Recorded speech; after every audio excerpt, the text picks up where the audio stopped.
할렐루야. 잘들 계셨죠? 옆에 있는 분들과 한번 인사할까요? 표정으로 인사하세요.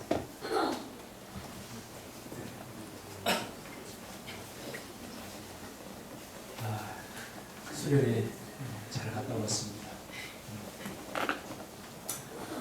하나님의 크신 은혜를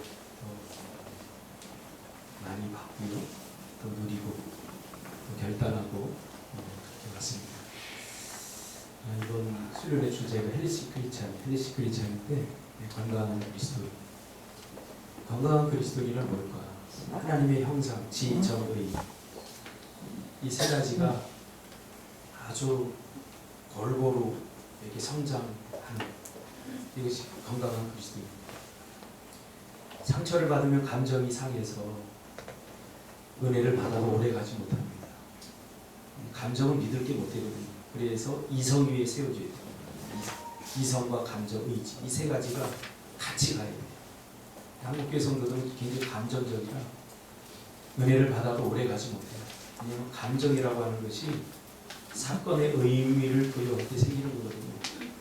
제가 지금 이렇게 주영 집사를 이렇게 쳐다보고 있어요. 그 주영 집사님은 이것을 어떻게 해석하느냐, 이 사건의 의미를 어떻게 부여할 것인가, 마음의 상처가 많고 이렇다고 하면 목사님이 나를 째려보지 이렇게 해석할 수 있어요. 나는 그냥 바라봅니다. 건강에 제의. 근데 이 상처가 많으면 왜 목사님 나를 째려보지? 그래서 우리 길거리 가다 괜히 애들이 시비 붙고 그러는 게 바로 그 감정이 건강하지 못하는 거죠. 의지도 마찬가지예요. 그래서 계속 결단을 해봤자 또 반복되죠. 그래서 건강한 그리스도인이라고 하는 것은 하나님의 형상, 지, 정, 의가 아주 균형 있게 이렇게 같이 성장하는 걸 말하는 거죠. 한쪽만 너무 성장하면, 이성만 성장하면 냉정한 사람이 되고요. 감정과 의지가 같이 이렇게 성장을 하는 거죠.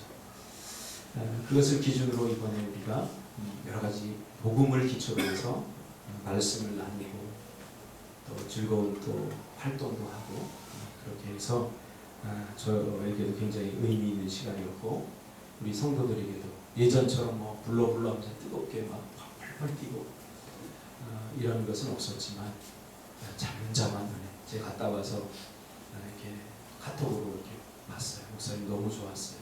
이번 수련회 너무 좋았어요. 그런 문자도 받고 아무튼 성도님들의 기도와 또 물질의 후원, 또 참여 이것을 통해서 복된 수련회가 되었습니다. 오늘 수련회 나눔 예배입니다. 보통 우리가 이때쯤이면 제주 선교 보고 예배를 드리는데 이번에 선교를 안 가서 받은 은혜를 나누는 나눔 예배입니다. 그래서 전번에 설교하다가 남은 찌끄레기를 가지고 하려고 합니다. 찌끄레기도 은혜가 있습니다. 그래서 보통 제가 설교 원고를 7장, 8장 준비하는데 오늘은 3장입니다. 그래서 빨리 끝내고 나눔 예배를 드리려고 합니다. 우리 저번 주에 일막을 봤어요. 하나님의 말씀을 믿고 순종하는 자는 인생의 떡 반죽 그릇이 마르지 않고 기름병이 마르지 않는다는 그런 해피엔딩으로 저번 주에 막을 내렸죠. 이렇게 우리 인생이 해피엔딩으로 끝나면 얼마나 좋겠습니까? 이 3년 6개월 동안 비가 오지 않는 이 땅에 굶어 죽을 수밖에 없는 그 마지막 남은 한 끼. 그런데 그것을 통해서 하나님은 기적을 베푸셨고 또 기름병 떡 반죽 그릇이 마르지 않는 이런 은혜를 받았죠. 참 이렇게 끝나면 좋은데 오늘 본문 17절에는 어떻게 시작이 되냐면 이 일 후에, 그러니까 이 일이 있은 후에, 이 일 후에 그 집 주인 되는 여인의 아들이 병들어 증세가 심히 위중하다가 숨이 끊어지지라. 참 이렇게 해피엔딩으로 끝나면 참 좋은데 오히려 더 큰 문제가 발생하게 되죠. 그 집 주인, 그 여주인 아들이 왜 집 주인이라고 되어 있느냐? 풍성해진 것을 말하고 있습니다. 그 여인이 예전에는 굉장히 힘들고 어렵게 살았는데 이제는 풍성해져서 한 집의 주인으로 이렇게 표현되는 풍성함을 나타내고 있는 거죠. 근데 그 아들이 알 수 없는 병에 걸려서 시름시름 앓다가 죽어버리는 사건이 발생합니다. 그러자 18절에 이 여인이 엘리야를 향해서 말합니다. 하나님의 사람이여, 당신이 나와 더불어 무슨 상관이 있기로 내 죄를 생각나게 하고 또 내 아들을 죽게 하려고 내게 오셨나이까. 자, 이 말씀은 굉장히 중요한 말씀입니다. 왜냐하면 이 아들이 죽은 것이 죄 때문이다 라고 하는 정확한 통찰을 하고 있는 거죠. 그렇죠? 그러니까 이 여인은 마음속 깊은 은밀한 곳에 죄를 숨기고 있었어요. 이것만은 사람들이 몰랐으면 좋겠다, 심지어 하나님도 몰랐으면 좋겠다 하는 그런 죄를 숨기고 있었던 거죠. 아무에게도 말하지 않는. 그런데 아들이 시름시름 앓게 되자 이 죄가 생각난 거죠. 그렇죠? 우리가 보통 때는 몰라요. 그러나 이런 사건이나 또 병이 들거나, 여러분 병 들어도 예전에 저도 그랬어요. 병 들면 내가 뭐 이렇게 잘못한 게 있나? 이런 것부터 살폈죠. 내 집이 뭐 조금 잘못되고 안 들어가면 내가 하나님 앞에 뭔가 죄를 지은 게 있나? 보통 우리 예수 믿는 사람들은 우리 안에 예수의 영이 있기 때문에 보통 이렇게 시작을 합니다. 이 여인도 마찬가지예요. 그래서 내 죄를 생각나게 하고 또 내 아들을 죽게 하려고 내게 오셨나이까? 이렇게 고백하는 것을 보게 됩니다. 이 일은 우리 인생은 지금 현재 삶의 문제가 해결된다고 거기에 만족하며 살면은 안 된다는 것을 보여주는 거죠. 우리 인생 한 가지 문제가 해결되면 또 문제가 오고 또 문제가 옵니다.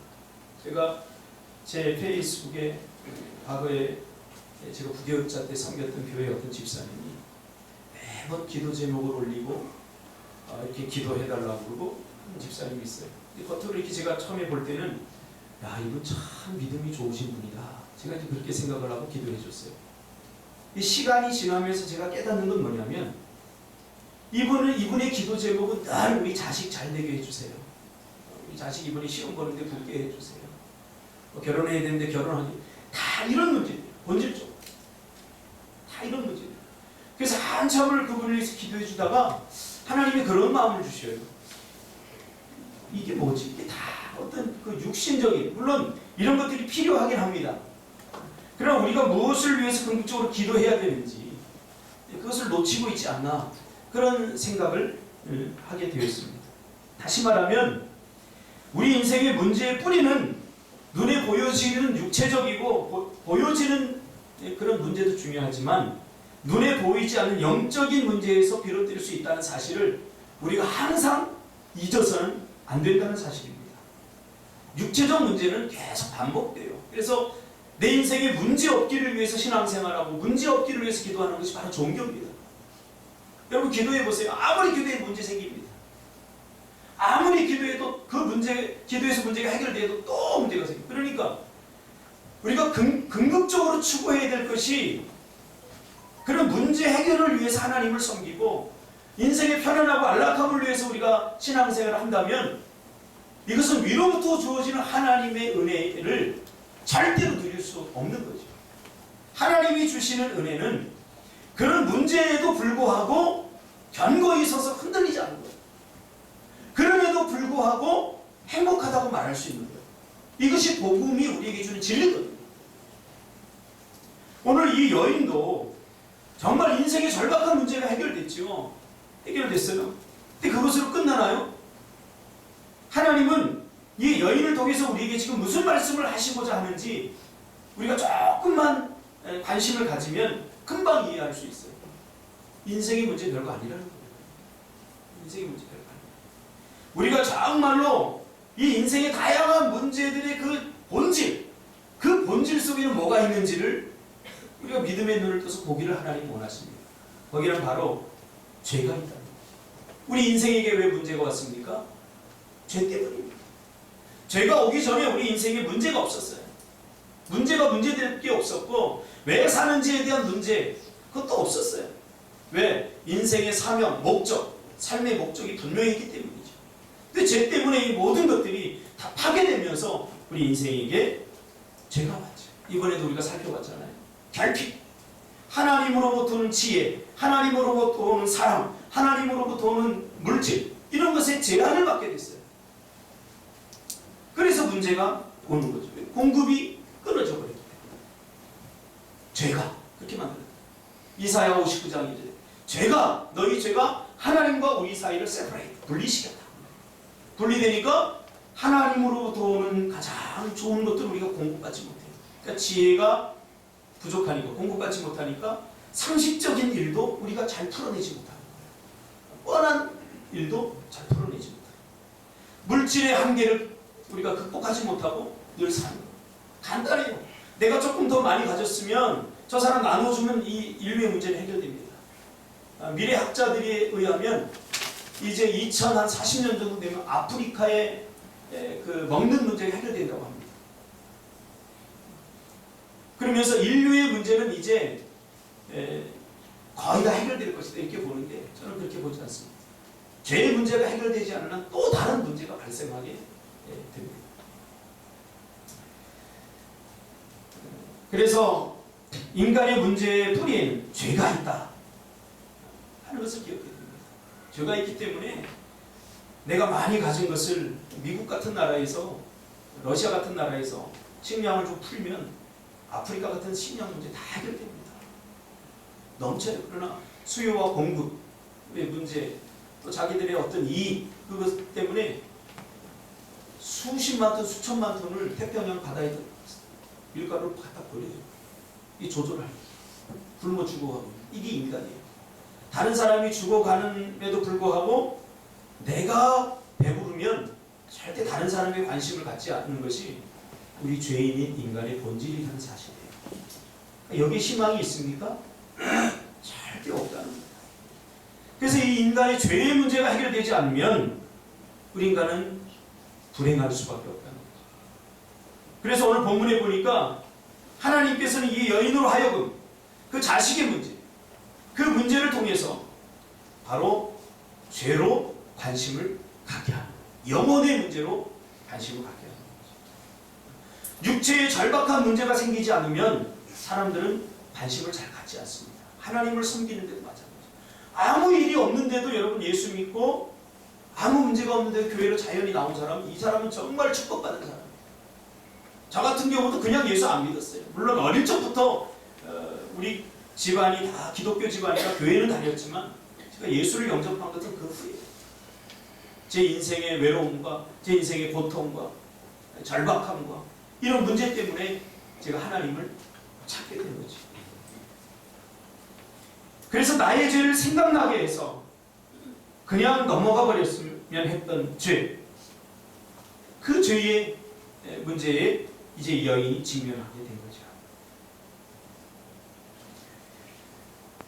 육체에 죽고 사는 문제를 통해서 영혼에 죽고 사는 문제에 접근하게 하시는 하나님의 은혜, 이 여인은 정확하게 접근하고 있습니다. 그래서 C.S. 루이스는 고난은 하나님의 박성이다 이렇게 했습니다. 우리가 평안하면 하나님을 잘 안 찾기 때문에 고난을 통해서 정신적인 어떤 염려, 걱정, 또 삶의 다양한 문제들, 자식의 문제, 또 노후의 문제, 이런 문제들을 통해서 하나님에게 가까이 가게 하는 거죠.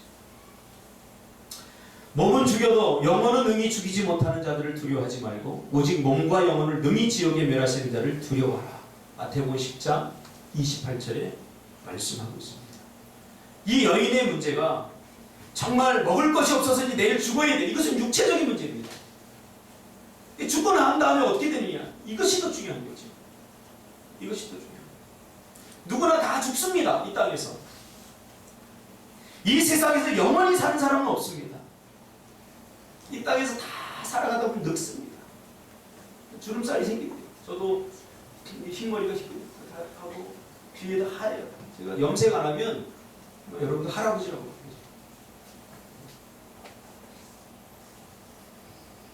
다 늙어요. 이게 왜 그래요? 죽음의 증상이에요. 증상들. 우리가 이번에 수련회 살펴봐서 알겠지만 죽음의 증상들. 감기에 걸리면 기침하고 목이 따갑다든 정상적으로 나타나듯이 이런 것들은 다 죽음의 증상들이라는 거예요. 그냥 자연적으로 나이가 들면 자연적으로 뭐 사람은 다 죽는 거 아니야? 이렇게 생각하는 것은 초등학교 수준의 사람이죠. 우리는 어디서 와서 이 땅에서 무엇을 하며 어디로 가는지 우리 인생은 결국 이것을 생각해야 되죠. 그러면 왜 우리 인생은 죽게 되었는가? 왜 이 땅에 죽음이 존재하게 됐는가를 우리가 생각해 봐야 됩니다. 성경은 죄 때문이다 라고 말합니다.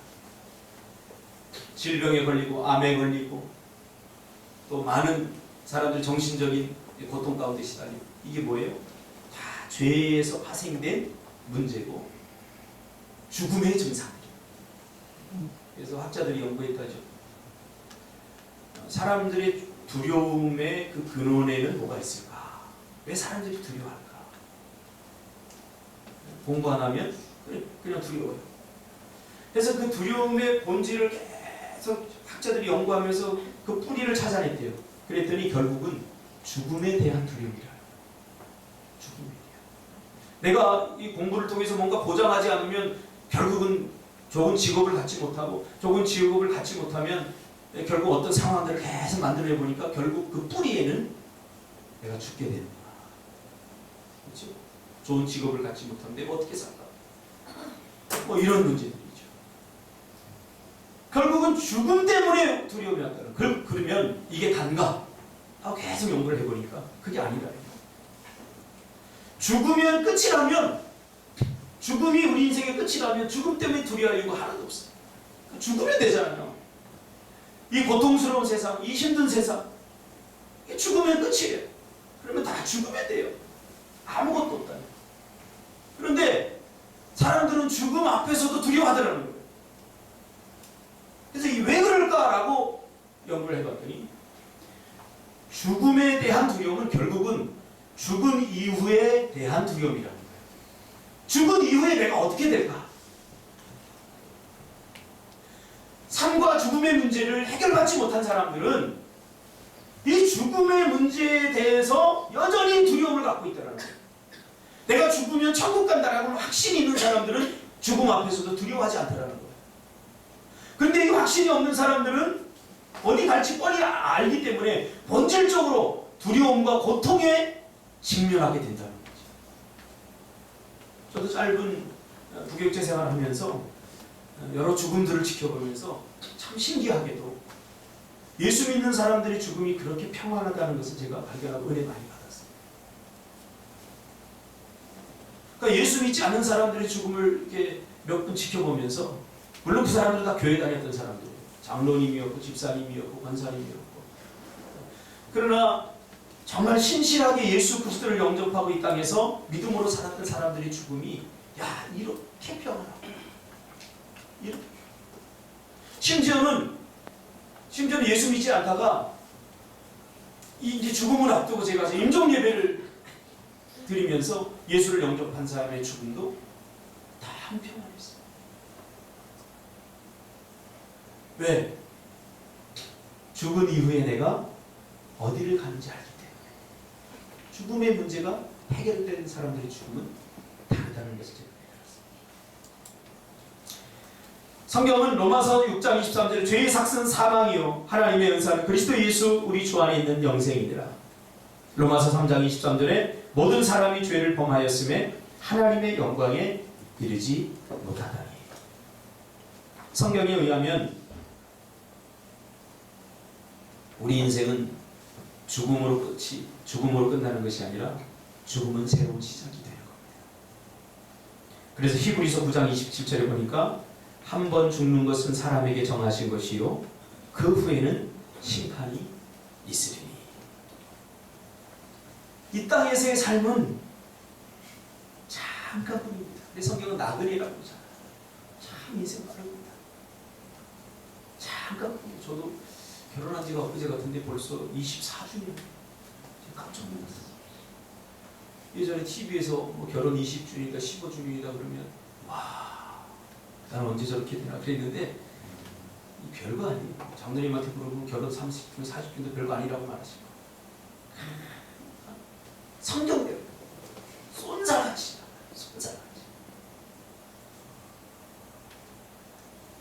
그러므로 이 땅에 있는 것들에 너무 집착하거나 연연해하지 말라는 사실이에요. 하나님 없이 이 땅에서 살아가면 결국 어떻게 됩니까? 하나님 없이 우리가 이 땅에 살아가면 결국 솔로몬이 우리에게 말해주고 있어요. 솔로몬에게는 인생의 의미가 뭔가, 삶의 목적이 뭔가, 그것을 전문적으로 연구했던 사람들이 연구 기간에 한 3만 명이 넘는 사람들이 있었어요. 솔로몬은 못 해본 것이 없고 안 해본 것이 없는 사람이에요. 그가 전도서에서 내린 결론이 그거예요. 전도서는 솔로몬의 노후, 인생을 다 살아보고 내린 결론이거든요. 아가서는 솔로몬이 잘못되어 쓴 거고, 헛되고 헛되며 헛되고 헛되니 모든 것이 헛되도다. 이 땅에서 눈에 보이는 것들, 세상적인 것들에 집착하고 연연해서 살면 결국 공허할 뿐이라는 거예요. 공허할 뿐이에요. 헛되다는 거예요. 헛되다. 하나님의 백성들이 이 세상의 미련을 가지고 세상 것들을 소망 삼고 살면 결국 어떻게 됩니까? 공허해집니다. 내가 뭐 때문에 살지? 뭐 때문에 살지? 우리가 미얀마 선교가면서 아마 여러분들 똑똑히 눈으로 봤을 거예요. 미얀마에 가면 한국에서 70년대, 80년대 기업을 해서 성공했던 사람들이 노후를 거기서 보내는 사람들이 많아요. 뭘 하면서 보내요? 봉사를 합니다. 돈 벌기 위해서 하네요. 이 땅에 살아가면서 돈을 벌어볼 만큼 벌었다는 거예요. 가져볼 만큼 가졌다는 거예요. 그래도 여전히 공허하고 허전해요. 그래서 결국 어떻게 합니까? 이 돕는 일로 가는 거예요. 다른 사람을 위해서. 이윤을 별로 남기지 않고 그들을 위해서 베푸는 그런 쪽으로 가는 거죠. 그러나 그것도 잠시뿐입니다. 우리 그리스도인들이 세상에 그리고 믿지 않는 사람들에게 보여줘야 하는 것이 바로 이것입니다. 세상 것 없이도 예수님만으로 웃을 수 있고 행복한 삶. 할렐루야. 이거 우리가 보여줘요.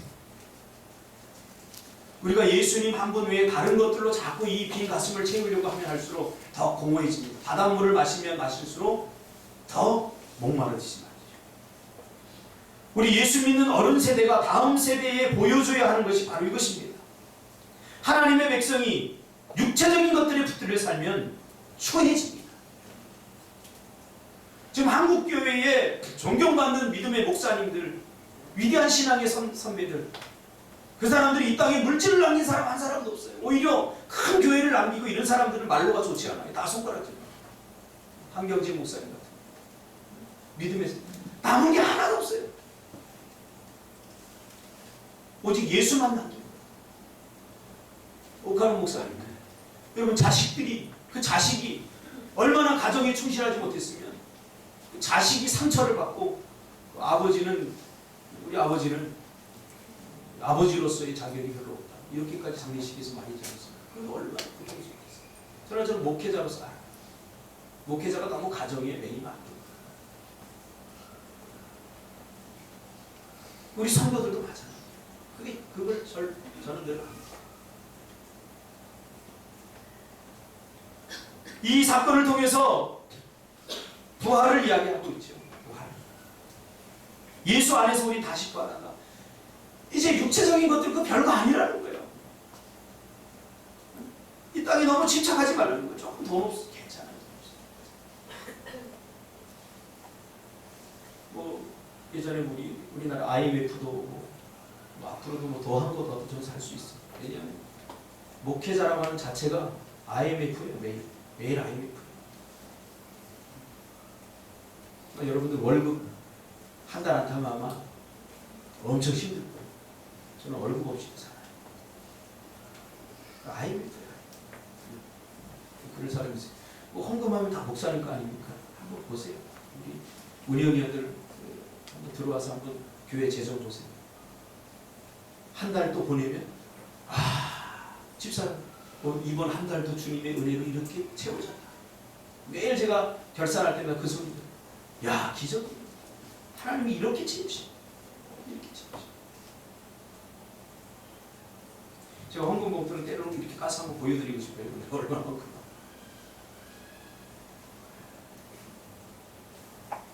고린도전서 15장 14절에 그리스도께서 만일 다시 살아나지 못하셨으면 우리가 전파하는 것도 헛것이요 또 이 믿음도 헛것이며 부활이 없으면 아무것도 안 해요. 오늘 이 한 아이의 죽음과 그 아이를 살리시는 이것은 뭐예요? 결국 부활을 예표하고 있는 거예요. 부활. 고린도전서 15장 22절에 아담 안에서 모든 사람이 죽은 것 같이 그리스도 안에서 모든 사람이 삶을 얻으리라. 이번에 수련회 때 우리가 하지 않았습니까? 예수님께서 대신 죽으시고 대표적 죽음을 당하셨다. 요한복음 5장 24절에 내가 진실로 진실로 너희에게 이르노니 내 말을 듣고 또 나 보내신 이를 믿는 자는 영생을 얻었고 심판에 이르지 아니하나니 사망에서 생명으로 옮겼느니라. 할렐루야. 육체에 죽고 사는 거 여러분 아무리 오래 살라고 발꿈쳐 보세요. 100살 넘지 못해 다 죽어요.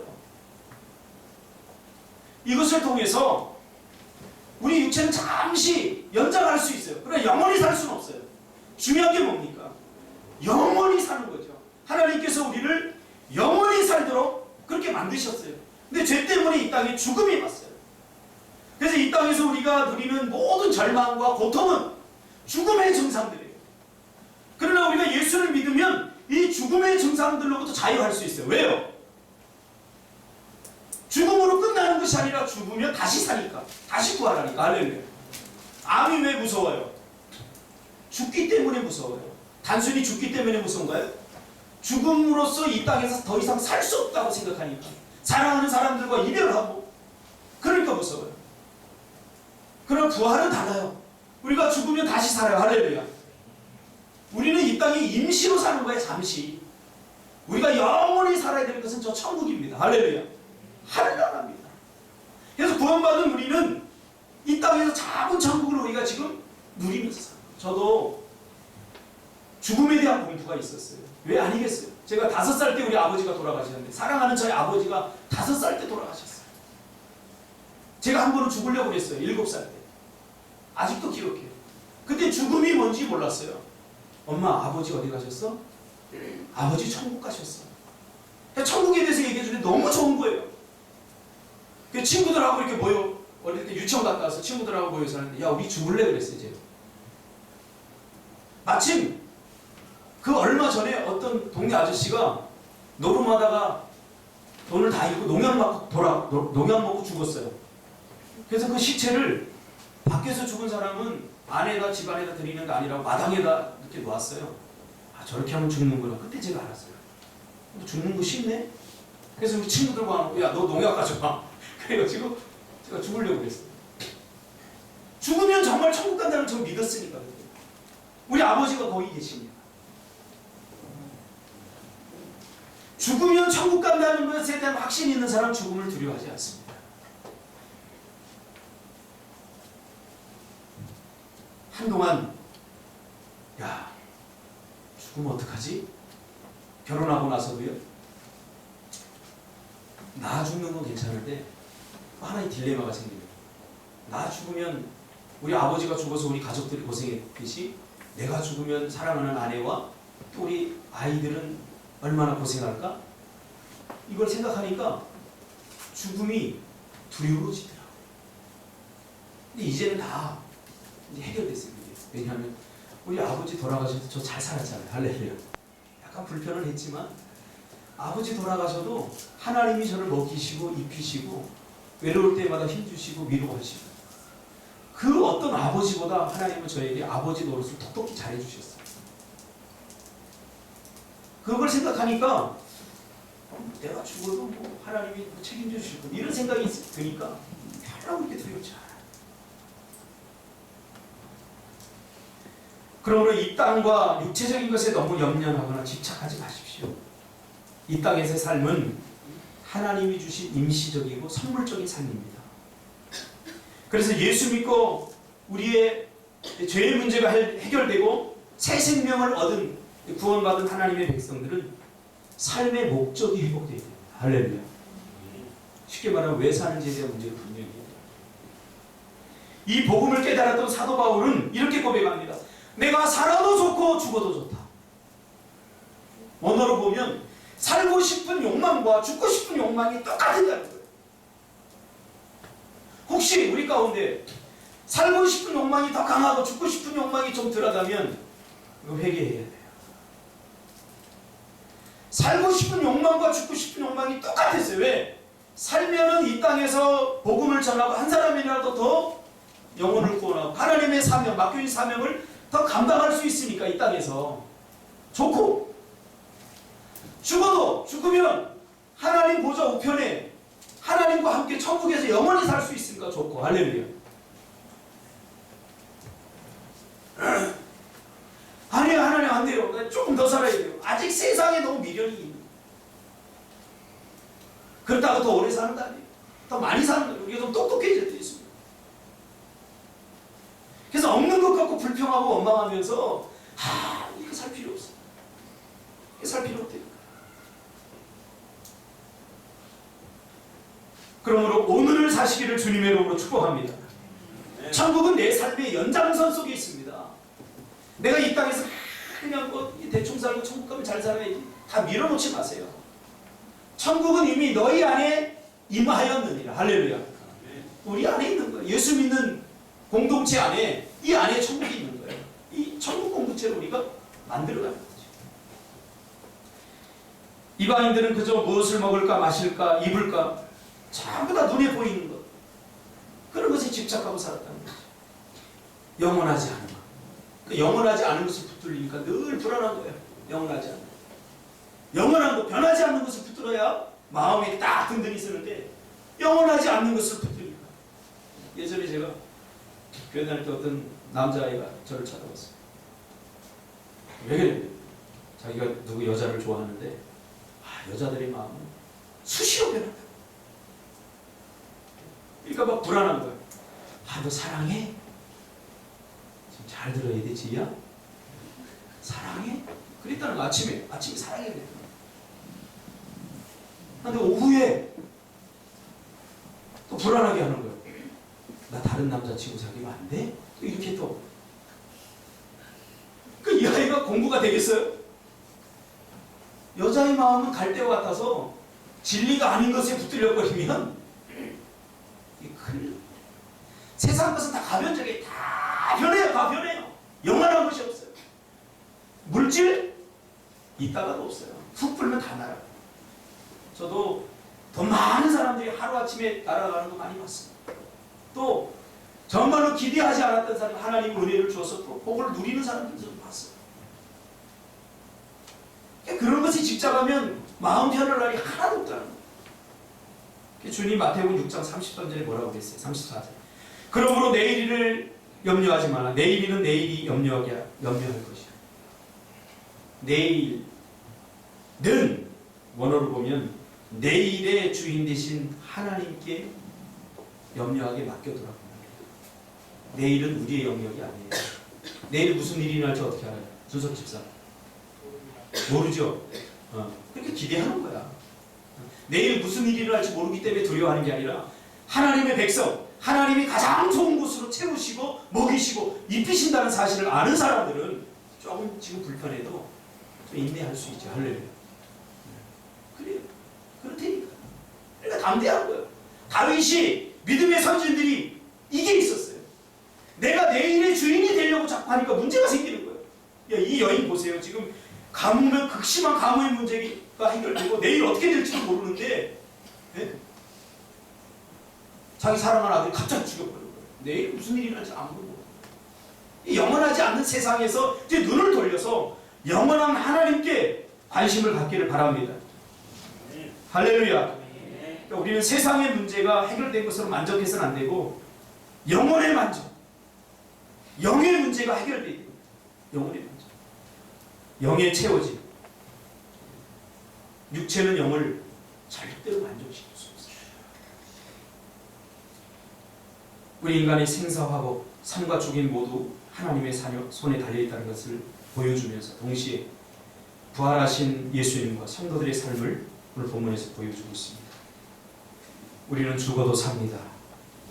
죽어도 살겠고 살아서 믿는 자는 죽음을 보지 않는다는 것을 믿는 신앙은 죽음도 두려워하지 않게 되는 것입니다. 죽음의 문제를 이미 예수를 믿음으로 우리는 십자가에서 해결받았기 때문이죠. 우리 같이 해봅시다. 죽어봤자 죽어봤자 천국이다. 죽어봤자 천국. 그렇다고 스스로 목숨 끊으면 안 돼요. 이 땅에서 사도가 없죠. 하나님이 선물로 주신 시간 최선을 다해서 사시기를 주님의 이름으로 축복합니다. 그래서 에콰도르 선교사였던 짐 엘리엇 이시 그 젊은 나이에 죽었잖아요. 그거 남긴 말 제 가슴을 날마다 맴돌아요. 영원한 것을 얻기 위해 영원하지 않는 것을 버리는 것은 결코 어리석은 일이 아니다. 여러분은 무엇을 걸고 예수를 믿습니까? 저는 제 인생과 내 가족과 내 재능, 내 전부를 걸고 예수를 믿습니다. 예수의 제 가장 소중한 것을 걸었습니다. 많은 사람들이 목회를 하지 않는 시대입니다. 심지어 우리 청년들도 말 안 들으면 너 중신대 신대 원서 사다 준다 그러면 목사님 잘할게요 그래요. 목회가 힘들어 보이지. 차라리 사장이 훨씬 나아요. 왜냐하면 월급 물다가 다 통제할 수 있습니다. 근데 목회는 그렇지 않잖아요. 은혜가 떨어지면 제일 처음 공격당하는 사람이 목사예요. 참 어떻게 보면 저희 집사람이 한참 목회 힘들 때 저한테 그렇게 여보 만약에 다시 한번 인생이 주어진다면 그래도 목회할 거야? 이렇게 묻더라고요. 그래서 제가 말 떨어지자마자 그랬어요. 목회할 거예요. 겉으로 보면 목회가 힘들어 보이지만 제 안에 예수가 없다면 이렇게 힘든 목회 할 이유가 없고 할 필요가 없어요. 이 찬수 목사님이 쓴 책을 제가 이번 주에 수련회 가서 읽었어요. 청년들 물놀이하러 가고 그냥 남아서 이렇게 읽었어요. 참 제가 은혜 받았어요. 이 목사님이 이 목사님도 가끔 힘들 때가 있더라고요. 목사님이 영적으로 침체하거나 좀 힘들 때 삶의 목적이 희미해질 때 하나님께 기도하면 하나님이 그러십니다. 야 네가 그렇게 살라고 내가 십자가에 너의 생명과 맞바꾼 줄 아느냐?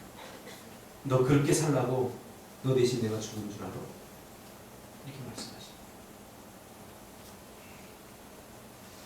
너 그렇게 살라고 내가 십자가에 너를 대신해서 죽고 너 그렇게 살라고 너 대신 내가 죽은 줄 알아? 내가 뭘 걸고 내가 십자가에 죽었냐? 하나님의 모든 것을 걸었어요. 모든 것을 걸고 우리를 구원해 주셨어요. 우리 교회가 한참 힘들 때 정말 이거 문 닫아야 되나 그럴 때 우리 젊은 집사님들이 자신의 인생들을 걸고 여기 헌신해 주셨어요. 힘들면 다 떠나요. 물론 이유는 다 있죠. 뭐 때문에 이유 있고 작은 교회라서 체질이 안 맞고 다 있죠. 그러나 같이 하지 않겠다는 거예요. 힘든 거를 내가 피합니다. 우리 젊은 친구들이 뭣도 모르고 한 거죠. 자신의 인생을 걸고 헌신해 줬어요. 그때 제가 그때부터 지금까지 계속해서 한 기도가 있어요. 하나님, 저는 예수와 저들에게 내 인생을 걸겠습니다. 조금 말 안 듣고도 제가 그냥 넘어가요. 저들에게 내 인생을 걸고 저들이 믿는 예수님께 내 인생을 걸게 돼요. 기꺼이 저들이 잘 되는 일이라면 내 어깨를 지금 내어주고 있어요. 때로는요 정말 고통스럽게 제 살점을 뜯는 것 같은 아픔을 주기도 해요. 쟤네. 그렇지만 내 인생을 걸었기 때문에 포기할 수 없죠. 그러면서 예수님의 마음을 제가 이해해요. 예수님도 나에게 자신의 인생을 거셨구나. 걸고 싶잖아요.